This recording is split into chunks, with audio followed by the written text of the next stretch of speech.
బ్రేస్లెటింగ్ artist ఎదురు చూడని ఇంత హాయిని మరిచిపోదు మనసు ఒదిగి ఉండి నీ వాకిటిలో బదులు కోరి నే నిలుచున్నా దారి తెలియని చీకటిలో వెలుగు చూసి కాదంటానా ఇది మాసం ప్రేమించే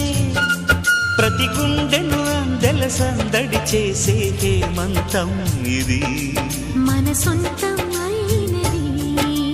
కిలకిల నవ్వే కోయిల కోసం వచ్చింది మధుమాసం మిల మిల మెరిసే చంద్ర